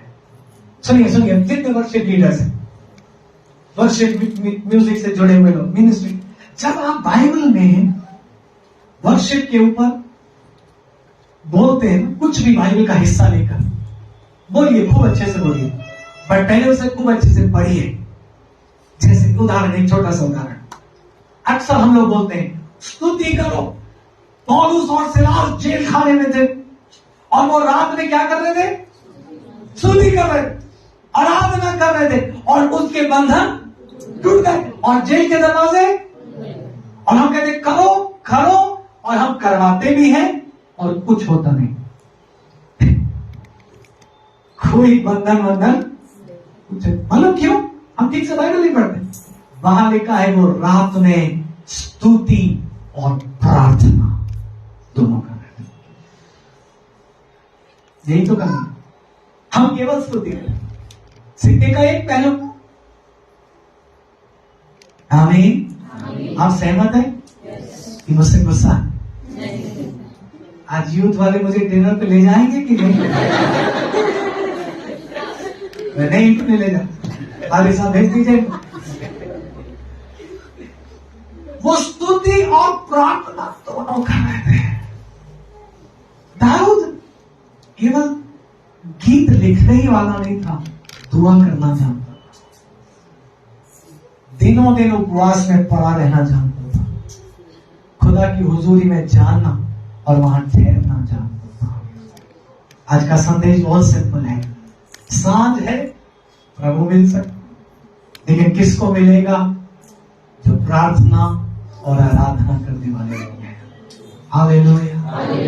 और जब वो प्रभु उनको मिलेगा ना, तो ना केवल उनके लिए एक नया सवेरा आएगा, उनके चारों ओर की परिस्थिति में एक नई रोशनी चमक जाएगी। हालेलुया। मैं बहुत ज्यादा समय नहीं लेना चाहता, पास्टर साहब ने कहा था 8 बजे तक हम खत्म करना चाहते, इसलिए मैं जल्दी समाप्त करूंगा और आपके साथ दुआ जरूर करना चाहता हूं। लेकिन आप बाइबल उठाकर देखिए, कठिन समय में, ऐसे डार्क टाइम्स में परमेश्वर के कितने बड़े बड़े नबी खड़े हुए, बड़े बड़े योद्धा खड़े हुए। निर्गमन की पुस्तक आप उसके दूसरे अध्याय को पढ़ना, उसके आखिरी के पदों को पढ़ना, वहां लिखा है इजरायली करहा रहे थे, तड़प रहे थे, पुकार रहे थे, परमेश्वर के सामने दुहाई दे रहे थे, क्योंकि फिरौन उनको बहुत सता रहा था। क्या कर रहा था? बहुत सता रहा था।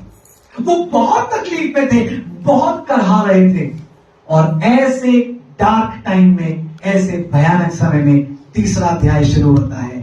मूसा भेड़ बकरियां चरा रहा है और परमेश्वर स्वर्ग से उतर आया और परमेश्वर ने झाड़ी में आग लगा दी। और मूसा ने पहले भी जंगल की आग देखी थी, लेकिन ये आग कुछ फर्क है। झाड़ी में आग तो लगी है, लेकिन झाड़ी भस्म नहीं हो रही है। और लिखा मूसा इस चमत्कार को देखने के लिए झाड़ी की तरफ चले। बोले ये कौन सी आग है? जो आग भी है, लेकिन उसमें कुछ भी भस्म।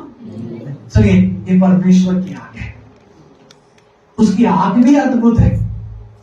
पेंटिकोस्ट के दिन लोगों के ऊपर क्या उतरा?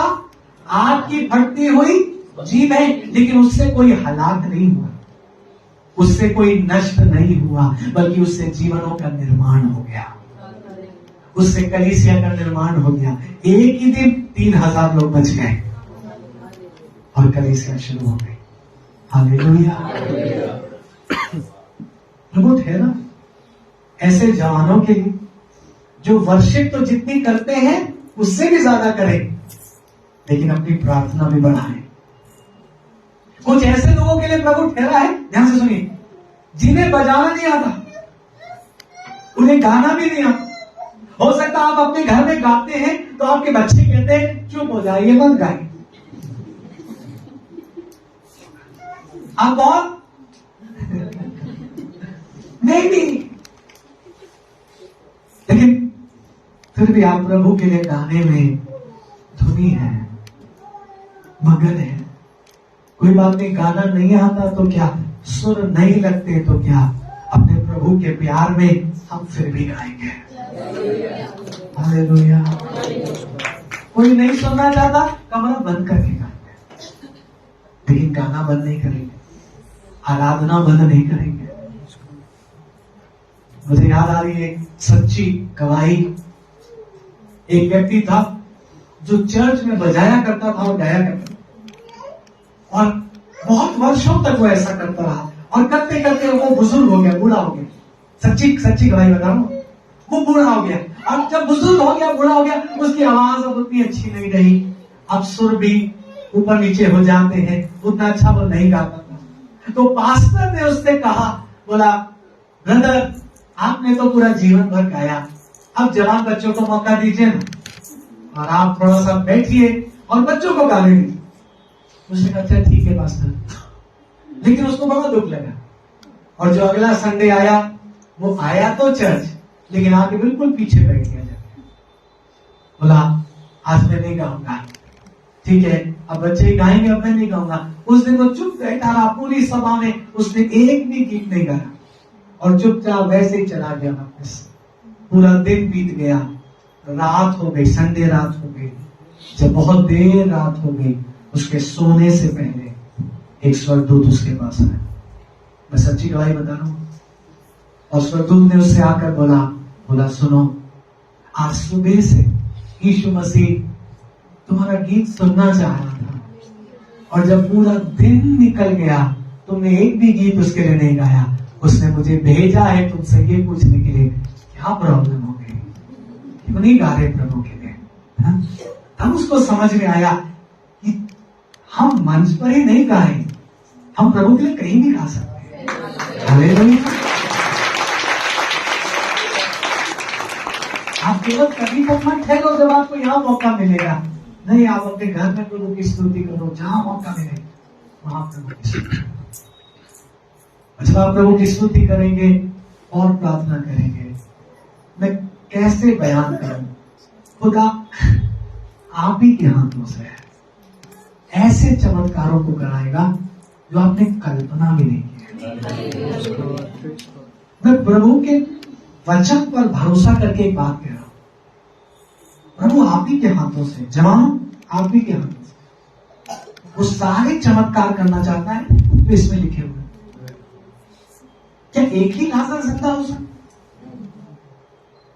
जो यीशु मसीह एक लाजर को जिला सकता है, क्या दूसरे को नहीं जिलाएगा? लेकिन आज ऐसे लोग नहीं है। उस जगह खड़े होने वाले लोग नहीं है।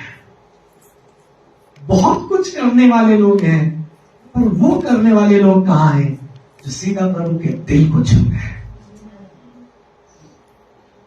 प्रचारक बहुत हैं, सिंगर्स बहुत हैं, म्यूजिशियंस बहुत हैं, प्रभु को भाने वाले लोग कहां हैं?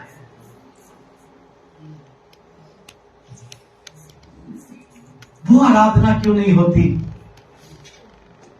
जिसमें बिना कुछ कहे लोग अपने आप तौबा करने लगे? वो प्रचार आज क्यों नहीं होता? जैसा लिखा है, पतरस प्रचार कर रहा था और लोगों के हृदय छिंच गए,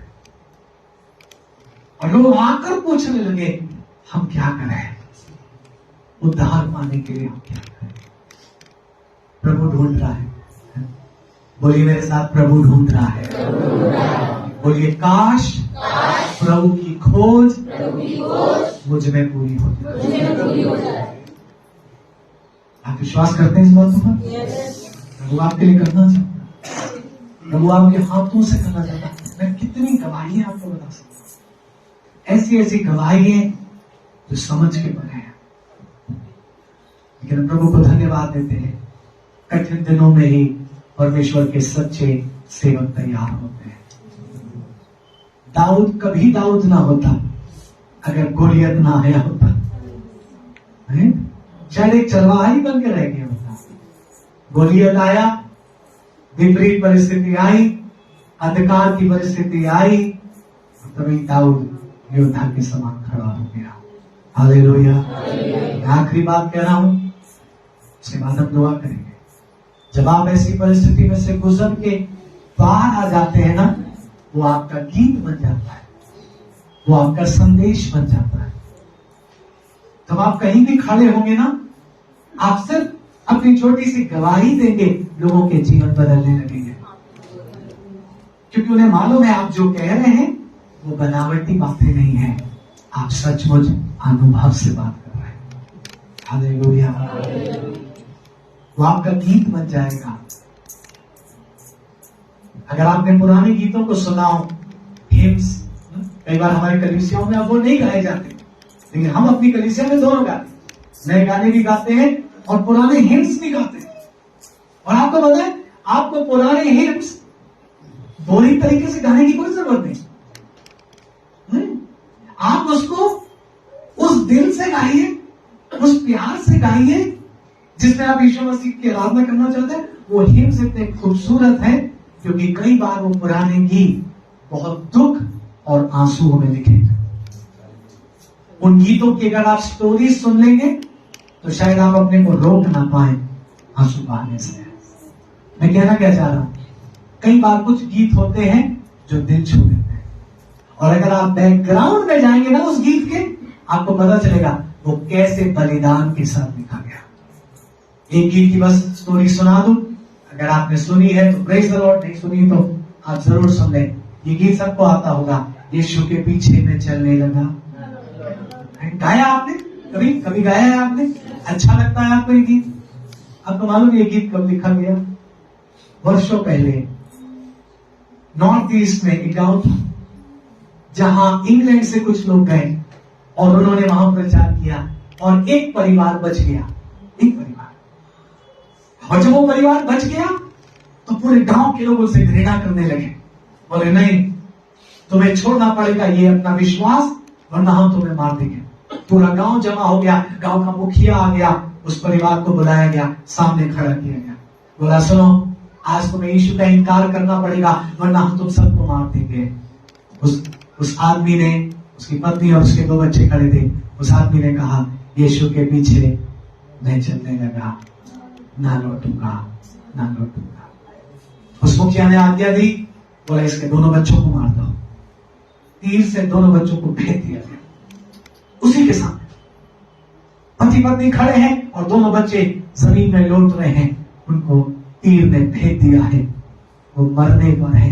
मुखिया फिर पूछता है, कहता बोलो तो यीशु मसीह को छोड़ रहे हो या नहीं छोड़ रहे हो? कहता है सलीब को लेके संसार को छोड़ के ना लौटूंगा, ना लौटूंगा। उसने आज्ञा दी, बोला इसकी पत्नी को मार दो। उसकी पत्नी को मार दिया गया। बोला अब तुम क्या कहते हो? कहता कर कोई मेरे साथ ना आए, ना लौटूंगा। मैं क्या कहना चाह रहा हूं, आपके दुख मुसीबत गवाही बन जाएंगे, ऐसे चमत्कार बन जाएंगे, ऐसे सामर्थ के काम बन जाएंगे, पीढ़ियों तक लोग आशीष पाते रहेंगे। हालेलुया। कितने और गीत मेरे ध्यान में आ रहे हैं जो ऐसे ही दुखों में लिखे गए। एक पुराना गीत है, When peace like a river, Hindi में आता है, आपने सुना होगा, है पूछा मेरी जान, है पूछा मेरी जान। ये गीत भी एक ऐसे भयानक दुख के बीच में लिखा गया। ऐसे कितने गीत हैं, लेकिन प्रयोग आज का संदेश प्रभु हमसे क्या कह रहा है? चारों ओर अंधकार है, कष्ट है, मुसीबतें हैं, लेकिन प्रभु करीब है।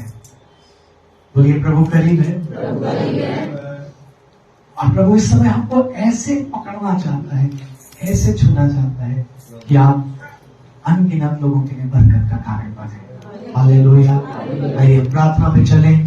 5 मिनट और सिर्फ मैं लूंगा प्रार्थना में। अगर कोई भाई कीबोर्ड पर आ जाएंगे प्लीज हमारी मदद करने के लिए।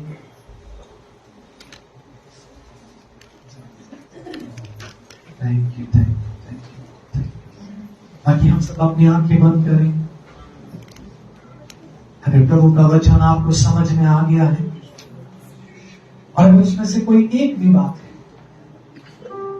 जो आज आप थामना चाहते हैं, पकड़ना चाहते हैं, प्रभु की हुजूरी में उस बात को लेकर प्रार्थना करना शुरू करें।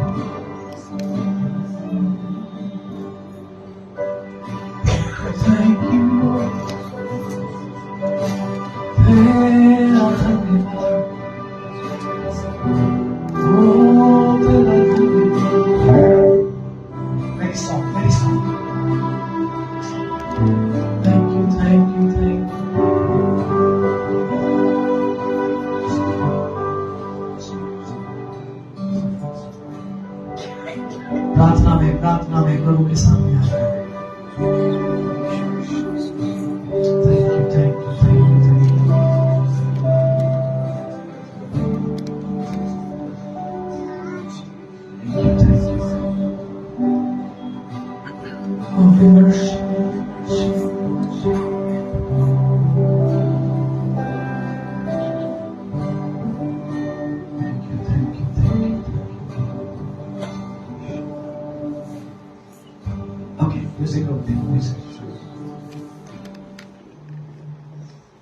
हम सब अपनी आंखें बंद करें, 2 मिनट का समय ले प्रभु से बात करना शुरू करें। यीशु मसीह, मेरा हृदय, मेरा मन आपके सामने मैं खोलता हूं। मैं आपको पाना चाहता हूं उस तरह से जैसे बाइबल में लोगों ने आपको पा लिया, जैसे दाऊद ने आपको पा लिया, जैसे एलिया ने आपको पा लिया, जैसे मूसा ने आपको पा लिया,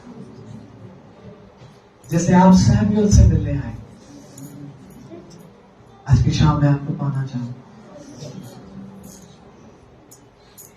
thank you Lord, thank you Lord, thank you Jesus, thank you, thank you, thank you Lord. धन्यवाद, धन्यवाद।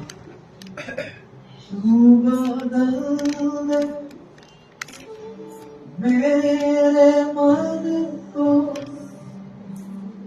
दे आशीष इस जीवन को, तेरा दर्शन हमें करते हैं प्रार्थना तुझसे।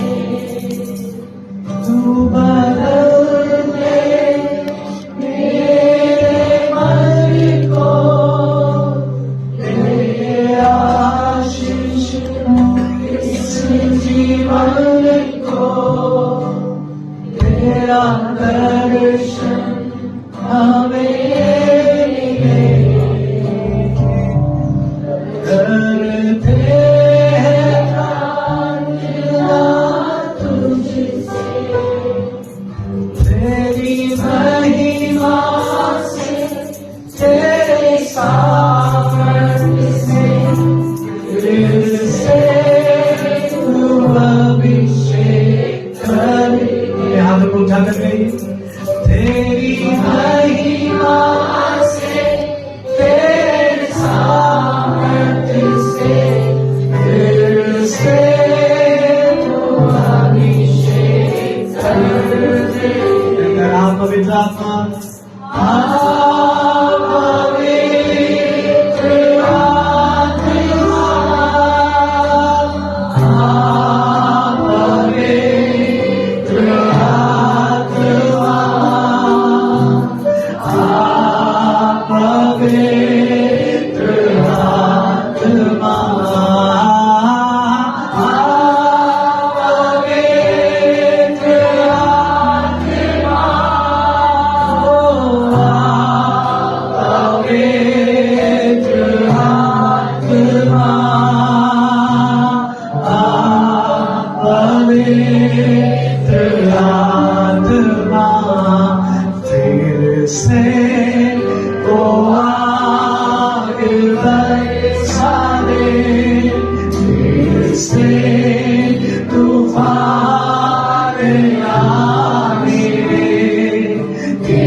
तेरे सामर्थ्य से, तेरे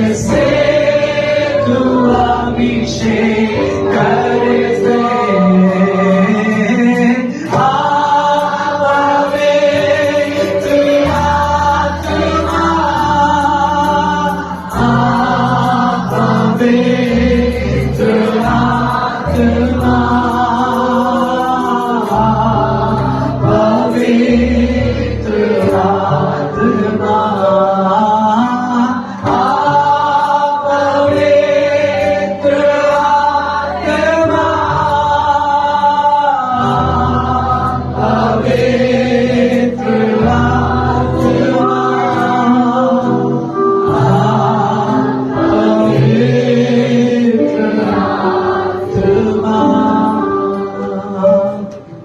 इस समय है प्रार्थना में बने रहे। परमेश्वर का आत्मा हम सबको छूना चाहता है और हम बिल्कुल इस समय को इमोशनल नहीं बनाएंगे, जोर से बोलकर या चिल्ला कर नहीं। हम खामोशी के साथ आपको सामने दे रहे हैं। आप प्रभु के संपर्क में आइए, प्रभु से जुड़ना सीखिए, प्रभु से बात करना शुरू करें। प्लीज प्रभु से बात करना शुरू करें। जवान बच्चे, छोटे बच्चे, प्रभु को पुकारना शुरू करो। बोलो प्रभु, आपका ये वचन कुछ न पूरा हो जाए, आपका ये वचन मेरे जीवन में आज शुरू मुझे प्रार्थना करने वाला बना। अभी तक मैं केवल स्तुति करता था, आराधना करता, लेकिन मेरा प्रार्थना का जीवन कमजोर पड़ा हुआ है। मुझे याद भी नहीं प्रभु कब मैं अकेले में एकांत बिना किसी नीड के प्रार्थना करने बैठा। मुझे याद नहीं कब मैंने बिना घड़ी देखे प्रार्थना किया। मुझे याद नहीं कब मैंने एक दिन की छुट्टी लेकर प्रार्थना और उपवास में समय बिताया।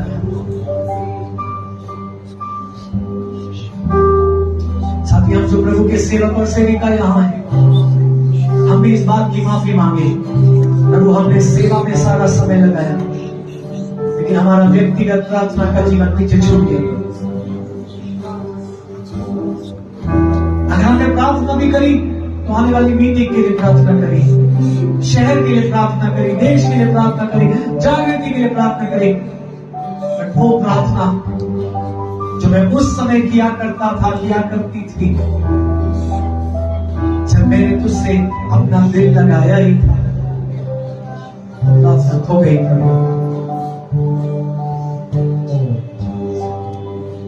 देखा कोई है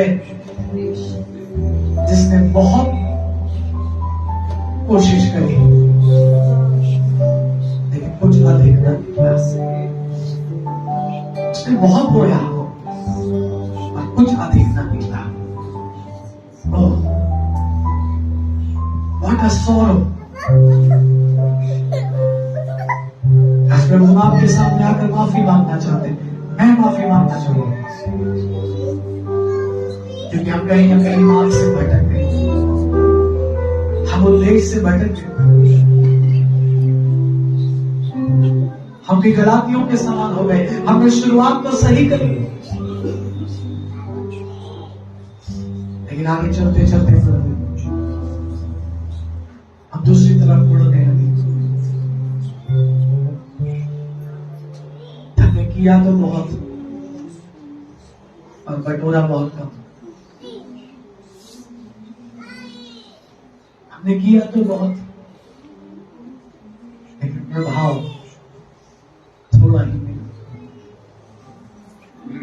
आज की शाम प्रभु पश्चाताप के साथ हम तेरी हुजूरी में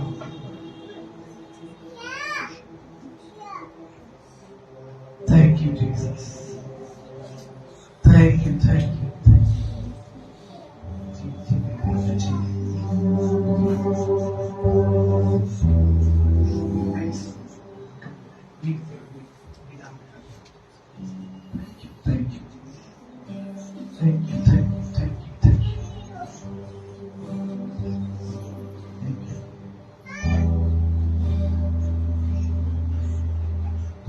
कोई आज मेरे साथ प्रभु को पुकारना चाहता है?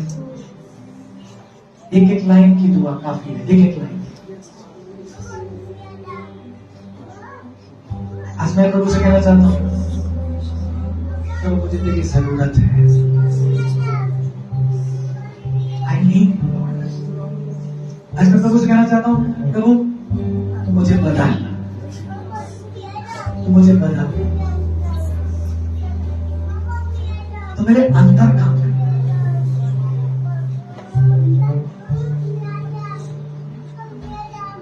यस यस, ओ शिखाता, थैंक यू, थैंक यू।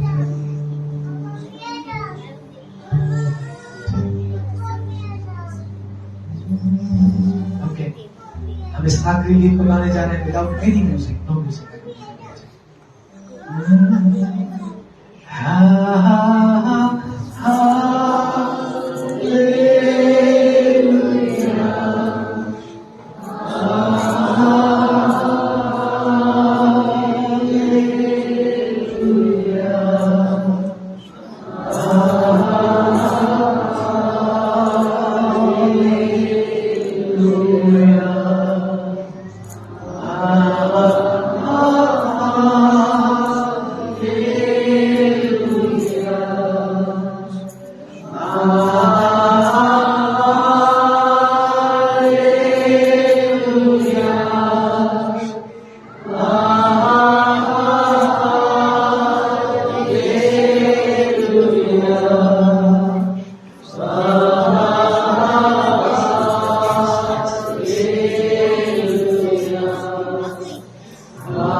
आत्मा में महसूस कर रहा हूं ये बल, चंगाई और ऐश्वर्य का चिन्ह है।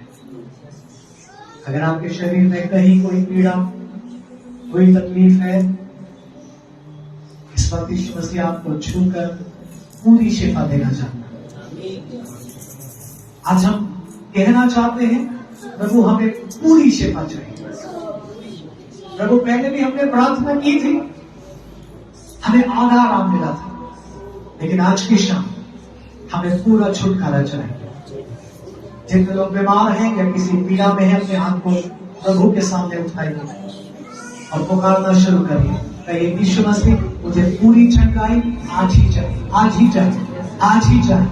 आज यीशु के नाम से, यीशु के नाम से, यीशु के नाम से मैं अधिकार से कहता हूं, हर एक बीमारी, हर एक रोग, हर एक दर्द, हर एक पीड़ा इसी वक्त प्रभु के लोगों के शरीर से बाहर निकल जाए। In the name of Jesus, come out now। और यीशु मसीह के नाम पे हम कहते हैं पूरी शिफा, अद्भुत शिफा, ऐसा छुटकारा प्रभु कि दोबारा ये तकलीफ कभी लौट के ना आए। गले की तकलीफ, मेरे दाहिनी ओर कोई है, कोई बहन है जिसके गले में तकलीफ है, और मुझे मालूम है कॉमन सी बात है, आपको लगेगा ये तो बहुतों को होगा, लेकिन कोई बात नहीं, 1 2 4 जितने भी हैं, प्रभु मेरी अगुवाई कर रहा है। गले की तकलीफ जिसको भी है, अपने हाथ को स्वर्ग की ओर उठा, खासतौर से बहनों में और भाइयों में भी आप हाथ उठा सकते हैं। यीशु मसीह नासरी के नाम में प्रभु इसी वक्त हम आज्ञा देते हैं, ये गले की तकलीफ छोड़ दे और पूरा छुटकारा इसी क्षण आ जाए यीशु के नाम से। We declare in the name of Jesus. We declare in the name of Jesus. यीशु के नाम, यीशु के नाम, यीशु के नाम, यीशु के नाम, यीशु के लहू की सामर्थ में इसी वक्त पूरी शिफा दे। Thank you Lord, thank you Lord. मेरे भाइयों और भाइयों में किसी को आंख में तकलीफ है, जो भी वो भाई है जिसकी आंख में तकलीफ है, अपने आप को स्वर्ग की ओर उठाइए, प्रभु को पुकारना शुरू करिए। Thank you Lord, thank you Lord, thank you Lord, thank you Lord, thank you Lord. Yeshu के नाम से प्रभु हर एक आंख की तकलीफ और कमजोरी इसी वक्त जाने पाए और आंखों में पूरी शिफा आ जाए, विजन क्लियर हो जाए, दर्द चला जाए, इन्फेक्शन यीशु के नाम से निकल जाए, आंखों से पानी बहना बंद हो यीशु के नाम, और आंखें नॉर्मल हो जाए। Thank you Jesus, thank you, thank you, thank you, thank you, thank you, thank you. हम एक और बहुत इंपॉर्टेंट दुआ करने जा रहे हैं और प्रभु का आत्मा मेरी अगुवाई करना। इस समय हर वो व्यक्ति जिसके परिवार में शांति नहीं है, परिवार में संघर्ष है, पति पत्नी के बीच में या माँ बाप और बच्चों के बीच में, आपके परिवार में झगड़े हैं, आपके परिवार में सुकून नहीं है, आज प्रभु आपके घर में काम करना चाहता है। आज आपको सकई के समान कहना होगा, प्रभु क्या तू मेरे घर में आएगा, क्या तू मेरे घर में आएगा। और जब तू आएगा तो सबसे पहले मैं बदल जाऊंगा। अगर आप यहां बैठे हैं तो ये बात बोलो, हाँ प्रभु मेरे घर आके तू मेरी पत्नी को बदल ना। जब सकई ने प्रभु को घर में बुलाया, सबसे पहले सकई बदला। आमीन, जोर से बोलिए आमीन। सबसे पहले सकई बदला। मैं कहना चाहता हूं, सबसे पहले तुमको बदलने की जरूरत है मेरे भाई, तुमको बदलने की जरूरत है मेरी बहन, जवान बच्चों तुमको बदलने की जरूरत है। और आज प्रभु परिवारों में काम करना चाहता है। मैं बहुत आत्मा की अगुवाई में ये दुआ करने जा रहा हूँ, जितने लोगों को अपने परिवार में कोई चमत्कार चाहिए, खास तौर से प्रभु की हुजूरी चाहिए, अपने हाथों को प्रभु के सामने उठाओ, पुकारना शुरू करो, बोलो प्रभु आज मैं सकई के समान दुहाई देने आया हूं, आज मैं हन्ना के समान पुकारने आई हूं। प्रभु क्या तू मेरे घर में आएगा, प्रभु क्या तू मेरे घर में आएगा। प्रभु मेरा घर इस योग्य तो नहीं कि तू मेरे छत के तले आए, लेकिन जब तू मेरे लिए आसमान छोड़कर आ गया तो मुझे भरोसा है तू मेरे घर में भी जरूर आएगा। जब तू मेरे लिए स्वर्ग छोड़कर सलीब पर चला गया प्रभु, तू मेरे घर में आएगा। मेरे घर में आ, मेरे बच्चों के जीवन में आ प्रभु, मेरी पत्नी के जीवन में आ प्रभु, मेरे पति के जीवन में आ प्रभु, मेरे माँ बाप के जीवन में आ प्रभु। मेरे घर में तू आ, मेरे घर में तू आ, मेरे घर में तू आ प्रभु, मेरे घर में तेरा उद्धार आ जाए प्रभु। तू आज कह दे इस घर में उद्धार आ गया। प्रभु आज तो कह दे, प्रभु आज तो कह दे, तू कह दे और मेरे घर में उद्धार आ जाएगा। आज मैं उस सूबेदार के समान हूं जो ये कहना चाहता हूं, सिर्फ आप अपने मुख से कह दीजिए और हमारे लिए हो जाएगा।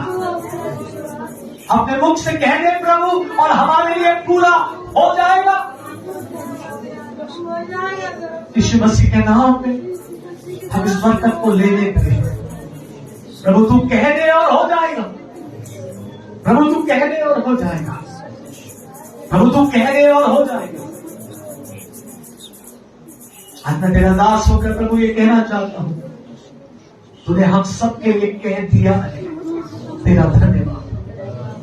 तूने कह दिया है और हमारे लिए हो गया है, तेरा धन्यवाद, तेरा धन्यवाद, तेरा धन्यवाद, तेरा धन्यवाद। एक आखिरी प्रार्थना हम करने जा रहे हैं।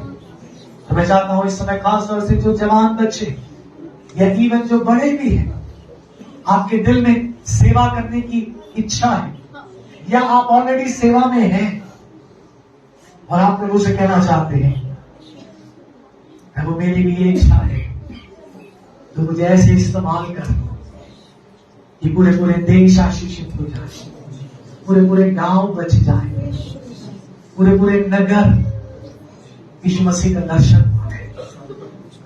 और प्रभु आज मैंने तेरे वचन को सुना है, तुझे साधारण लोग ही चाहिए, तुझे साधारण लोग चाहिए प्रभु, तुझे मुझ जैसे साधारण लोगों की जरूरत है। और मैं अपना जीवन आज अर्पण कर रहा हूं, मैं अपना जीवन अर्पण कर रही हूं प्रभु। जितने लोग आज इस प्रार्थना में जुड़ना चाहते हैं, आप चाहे सेवा में हैं या नहीं भी हैं, लेकिन आपकी इच्छा है कि आप प्रभु के लिए इस्तेमाल हो, अपने हाथ को उठाइए, हम आपके लिए दुआ करने जा रहे हैं। और खास तौर से मैं खुश हूं इन जवान जीवनों के लिए जो अपने हाथों को उठा रहे हैं और कह रहे हैं, प्रभु हमारे जीवन को तू इस्तेमाल कर, यूज मी ओ गॉड, यूज मी ओ गॉड। हमने सुना है, हमने देखा है, हमने इसकी चर्चा सुनी है, लेकिन अब हम अपने जीवनों से इन बातों को करना चाहते हैं। प्रभु आप ही ने तो कहा है, जो काम मैंने किए तुम वो करोगे, वरन उससे भी बड़े बड़े काम करोगे। प्रभु आज हमारी प्रार्थना है, हमारी इसी कलीसिया में से प्रभु आपके तमाम वो आश्चर्य कर्म देखे जाए प्रभु जो हम बाइबल में पढ़ा करते हैं। प्रभु इसी कलीसिया के लोग इस्तेमाल होने पाए, इस कलीसिया के पासवान इस्तेमाल होने पाए, इस कलीसिया का हर एक पात्र इस्तेमाल होने पाए प्रभु, और तेरी बड़ी सामर्थ और महिमा ये पूरा बरेली शहर देखने पाए। आज हम इस बात की घोषणा यीशु मसीह के नाम में करते हैं प्रभु, इसी मंडली से, इसी कलीसिया से ऐसे योद्धा खड़े होंगे प्रभु, जैसे तूने एलिया को खड़ा किया, जैसे तूने दानियल को खड़ा किया, जैसे तूने एस्तर को खड़ा किया, जैसे तूने शमूएल को खड़ा किया, जैसे तूने दाऊद को खड़ा किया प्रभु, इसी मंडली से तू ऐसे योद्धाओं को अपनी महिमा के लिए खड़ा करेगा। और आज हम विश्वास से कहना चाहते हैं ये दूर नहीं है, ये बहुत निकट है, ये बहुत दिनों के बाद नहीं, बहुत शीघ्र होने जा रहा है। In the mighty name of Jesus प्रभु मैं इस बात को घोषित करता हूं, ये दूर नहीं, ये पास है, ये देर में नहीं, ये शीघ्र है, वरन अभी प्रभु तू इसको आरंभ करता है। तेरा धन्यवाद, तेरा धन्यवाद, तेरा धन्यवाद, तेरा धन्यवाद, तेरा धन्यवाद। Thank you. सारे म्यूजिशियंस आ जाइए प्लीज, जी मेजर पे हम मिल करके गाने जा रहे हैं। हा हा हा हालेलुया, हा हा हा हा, मिल करके आनंद से हा हा हा, यस हालेलुया,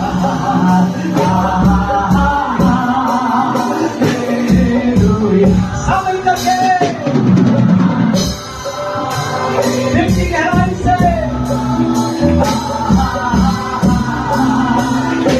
हालेलुया, हालेलुया,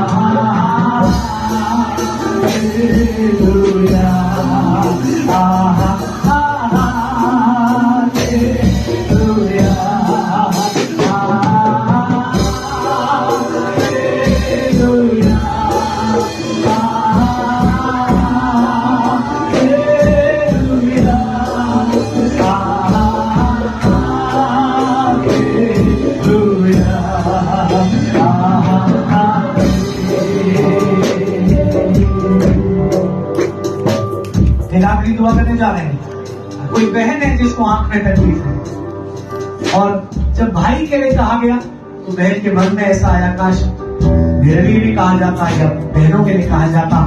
हम आपके लिए दुआ करना चाहते हैं। किसको आंख में तकलीफ आपको है जी? रोशनी कम हो रही, हम दुआ करेंगे। और भी लोग हैं।